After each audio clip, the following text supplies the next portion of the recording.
So I've been in law enforcement for about 30 years now.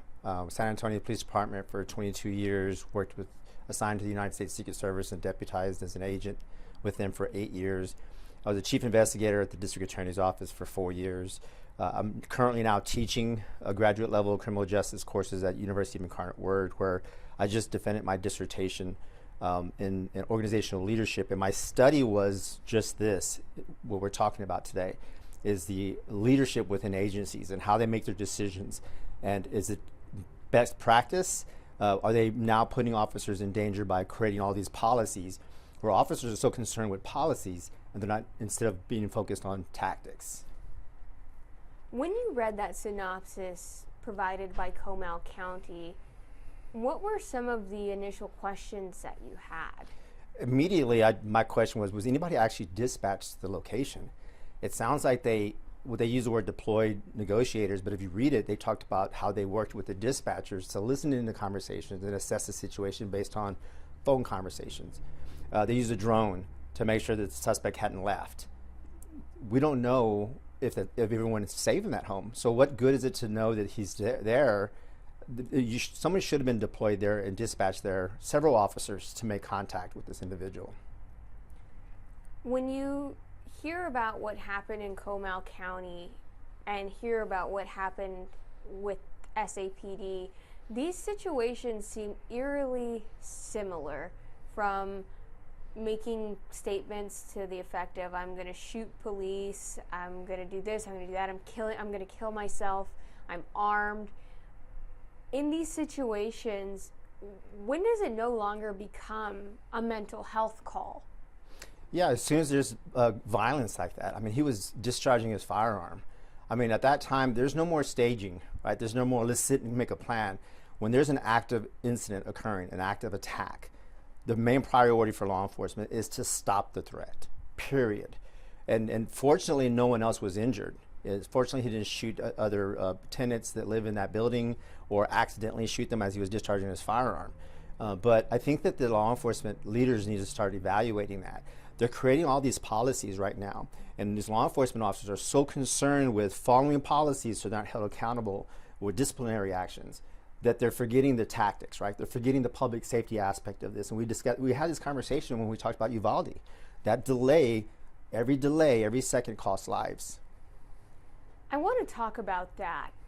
A lot of the comments that we're seeing are, well, if 7 officers were shot, this screams bad practices, bad tactics. Maybe we need to be training officers better. But with Uvalde, inaction was criticized, and here in San Antonio, action is being criticized. Yeah, I think that what the public doesn't understand is some of these injured officers didn't take direct fire. They used a shield, so they were equipped. They used a shield, and those shields were stopping the rounds, but also when that round hits, you can have fragments that disperse. And so some of these officers had very minor, superficial type wounds that were actually even treated, and they released them immediately. So yes, 7 officers were shot, but I believe it's only, if I'm not mistaken, 2 that were actually struck directly. One was in the hip area, one was in the elbow. So yes, we need to look at this and evaluate it, because 7 officers did get injured, but fortunately no one got seriously injured, no one's in critical condition, so it was kind of successful, although very messy, very messy. When you think about the caliber of weapon used, the type of weapon used, it's my understanding he was armed with a revolver and a shotgun. When you think about shotgun, birdshot, I believe is what he had shot officers with, in addition to with a revolver. Do you think that that might contribute to the number of injuries will see in a situation like this? Absolutely. So I did see the photos of that revolver, and it was a snub nose, so it had a very small barrel. So everyone knows from a long distance those barrels are not very accurate. And of course, if you know about birdshot, and for those who don't know, it's just a bunch of pellets and they disperse. So again, distance, those pellets start to slow down and they don't penetrate as deeply and cause as much damage. Very fortunate that he didn't have some type of long rifle, not a shotgun, but an actual rifle. I know that they said that he had a rifle, but it ended up being a shotgun. that he was using. So fortunately, he didn't have a long run, because I think the outcome would have been a lot worse than what it was. I know you mentioned Uvalde. Talk to me about some of the parallels that exist here in terms of the response and the breakdown in response in Uvalde. I mean, we see in the key card that once they hear that shots are fired, we're dropping this plan to stage at Cornerstone, I believe it was, and they're making the scene immediately. Talk to me about why that happens. I believe that part of that change was Uvalde, and there's no more delay now, right? And they understand that, because again, every minute, every second, their lives could be lost, and so that, I think that's why they pivot. Initially, which if it was a hostage situation where the guy's contained, he's not firing, then yes, let's do a staging, let's get negotiators, let's get the SWAT, let's get EMS and fire on standby for the injured. But when there's an active attack, then you have to pivot, and you do have to go straight to that threat to eliminate it. So the difference, of course, is Uvalde, there was a pause. There was an active threat, but they were pausing. There was shots fired, but they were pausing. They didn't respond appropriately, in my opinion. SAPD responded immediately. It was just a very messy scene. I've heard from many officers that when SWAT showed up with the Bearcat truck, which is a big armored, they couldn't get through. Why? Because patrol cars were blocking. And so I think that more training needs to be done. And we learn from these things, right? We're not criticizing them, but we learn from these types of incidents where, okay, now we're gonna have to make sure that when we have an active shooting situation, that we park in a manner of when we get the SWAT team in there, or EMS or fire, they can get in there easily and do their job. To that end, when we saw all of these breakdowns, because I heard it too, no, I told you guys to come in on this side. Bearcat, you need to, if you have to mow down the fence, mow down the fence. If you have to hit the car, hit the car. Do what you have to do. But when seconds count, what does this kind of situation, with the benefit of hindsight, give officers an opportunity to learn? Right. I mean, this is a perfect opportunity to learn, and they have, we know that SAPD has a tactical village down there at the academy, and they need to incorporate this in the critical incidences when officers arrive, the proper way to park, right? For this reason. I mean, we say this over and over again, and even our training, it takes on average for a critical incident, for example, an active shooting training at a school, it takes an average for an officer to arrive is 3 minutes on average. 3 minutes. So every second counts. And look how much damage is done within 3 minutes of these school shootings. So that delay of, well, where do we go? Hit a car, no, go over the fence. All that delay is costing lives. So I think that this needs to be a training lesson for them, and active, and I hate to say this, create another policy of this is the proper way to arrive these locations, to be cognizant of SWAT team, be cognizant of EMS. Or fire. Can you imagine if someone was injured and they're bleeding out and EMS can't get in there? EMS is not going to mow down a fence.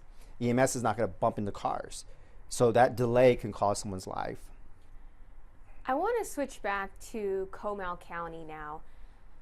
When you see so many similarities in the calls, should this man have had the opportunity to have a second encounter with SAPD? So first encounter being with Comal County, should he have had an opportunity to have that second encounter with law enforcement? I always say we got to eliminate the what ifs, right? So what if Comal County would have made the scene? What if they would have tried to apprehend? In a contained type situation. I say contained because a family home is much easier to contain someone than an apartment complex. A family home, you have whoever's in that home, yes, you got to protect them. But in an apartment complex, you have people that live below you, above you, in each side of you. So if there's an exchange of gunfire, you stand a good chance, right, that somebody innocent could be struck by a round. So I don't like the what if. So what if Comal County would have responded? This 7 SAPD officers may not have been injured, right? That situation may not have happened, but we are going to be the what if. And I did read this is the national trend. Law enforcement officers need to get out of that ideology. They need to stop that. It's okay to look at the trends in terms of how crime is handled, but how you execute that, how you de-escalate that is different by geographical area. Think about this. Texas has 31 senators and 51 senators and 130 state reps. Those are our legislators. Those are lawmakers. So if what nationally trends is what we're going to go by, then why do we need Texas legislators. Well, why don't we just do what we're doing nationally? Well, no, there's a reason for that, because each rep represents a district, an area. They know their constituents, they know the issues, and they know the culture of those issues. So it's not a one-size-fits-all in criminal justice. So these trends on how you address these situations in North Carolina is not going to work in Texas. What works in Texas is not going to work in California. So they need to get out of the trends and, well, let's do what everyone else is doing and focus on the culture and the issue. And again, national trends, when you're talking about de-escalation, does not work on someone with mental illness.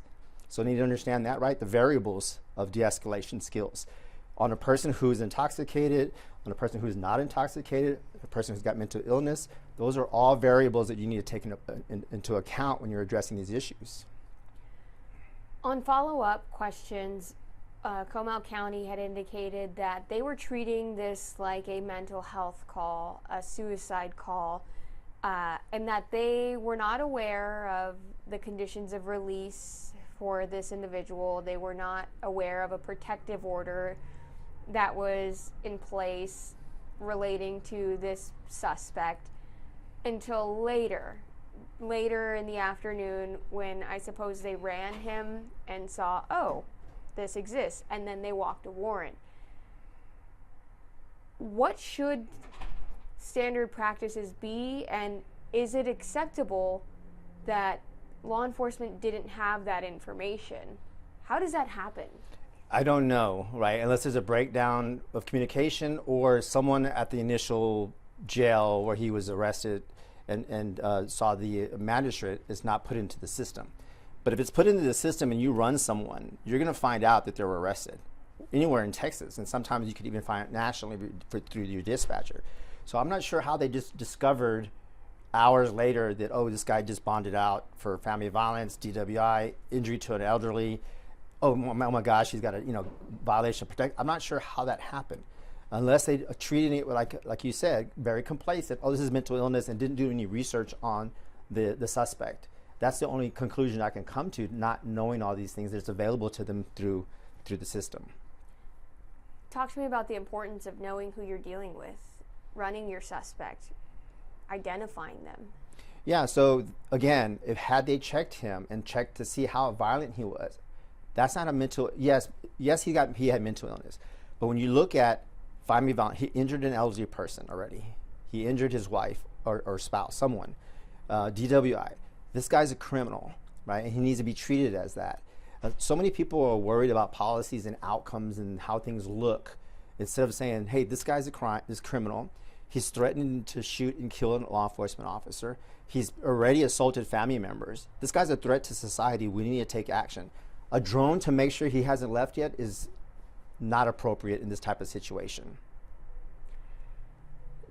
Everybody involved in his orbit, from his spouse seeking a protective order to his mother calling police to say, hey, my son's in crisis, to the in-laws filing a case against him for injury to the elderly. Everybody seems to have done their part. Do you think that the law enforcement agencies that handled this individual, and even the judicial system, do you think that they did their part? I don't know what the bonds were set at, so I'd like to learn what that is, because if it was ridiculously low, then that part failed. $35,000. So he had to come up with $3,500, which I think is extremely low considering of the violence that he committed against family members. If he's going to do that to his family, can you imagine what he does to people he doesn't know? Example, law enforcement. And so I think that the Comal County, sad to say this, but I think they failed on their actions or lack thereof. And they should have done more to apprehend this person and not just set a drone up to make sure he hasn't left. This is the thing also that people need to understand, is that he's threatening to kill law enforcement.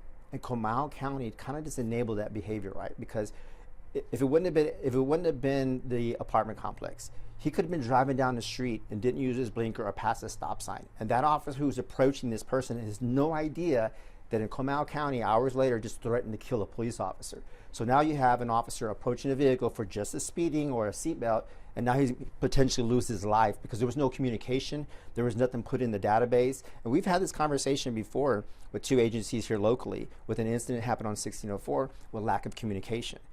That can cost lives. It's very important for these agencies to start communicating with each other.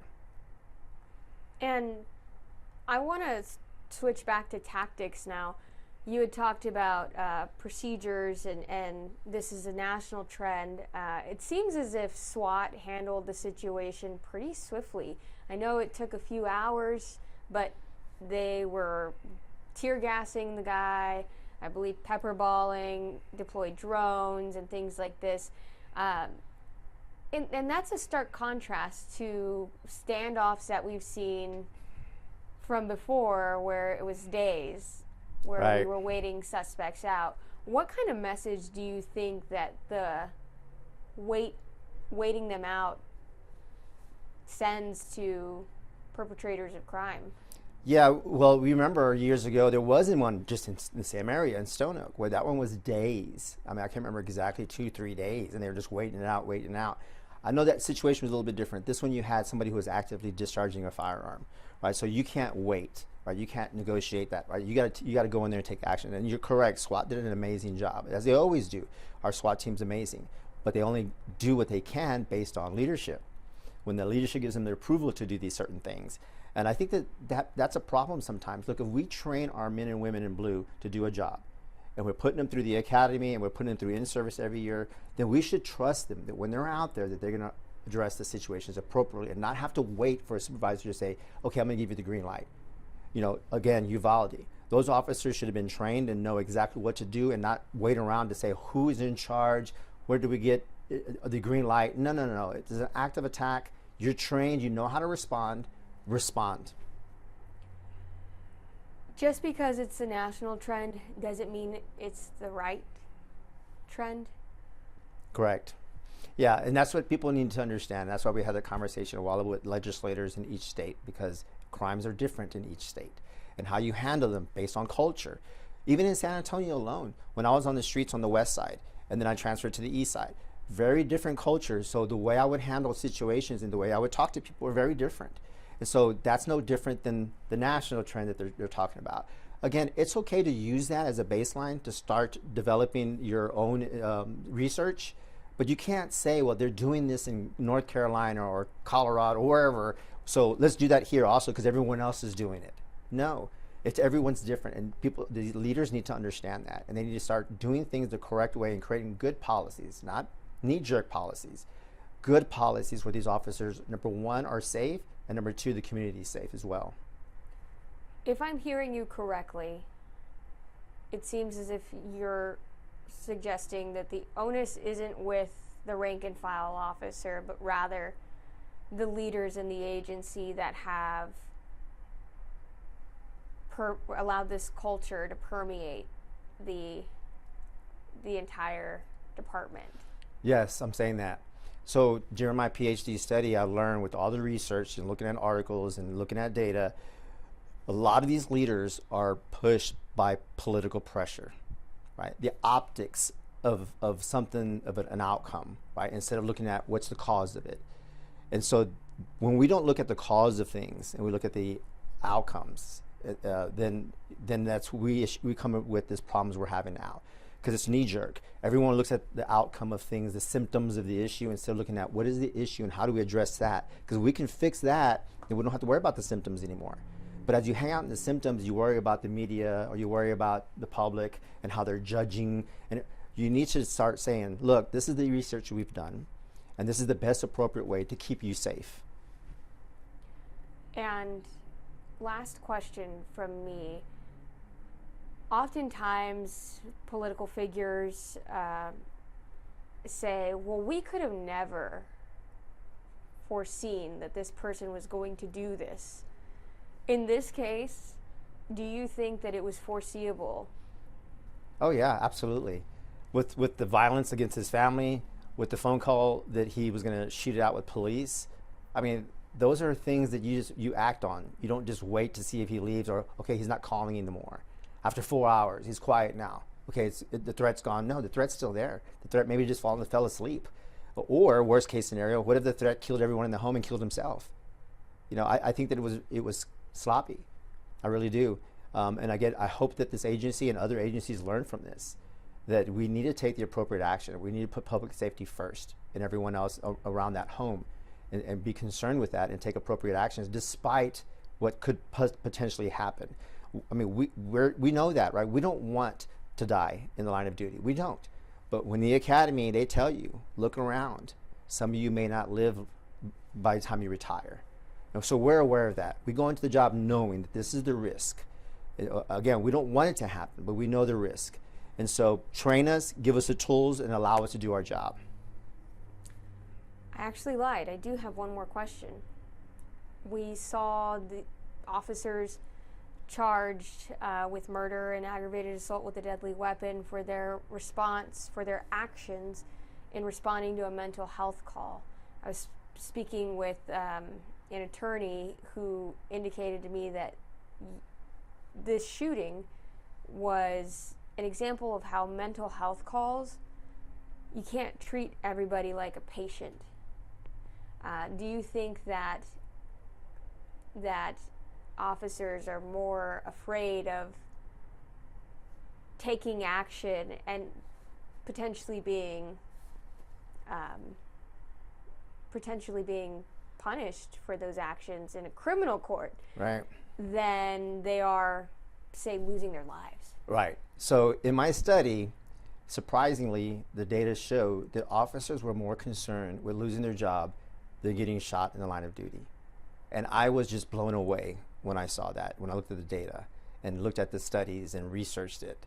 Again, that's not my opinion. It's there.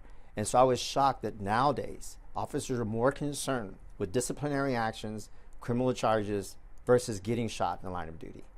That is disturbing, and that should concern the community, because what does that mean? That means these officers are not proactive. Crime is going up in certain areas. Why? Because officers aren't looking for it. They're saying, I'm just going to stay parked here and I'm going to wait to be dispatched. I'm going to respond to my call. I'm going to come back and I'm going to finish my report. I'm going to wait for my next call. Why? Because they don't want to go out there and look for something and potentially put themselves in a situation where somebody records it and they don't like the optics of it, and then they're held accountable because of political pressure. And what's also disappointing is those same leaders that go to that podium right away, they say this officer is going to be terminated, he's wrong, and then later on they go through the justice system and they're exonerated by the community, right? By the jury, to say this officer didn't do anything wrong.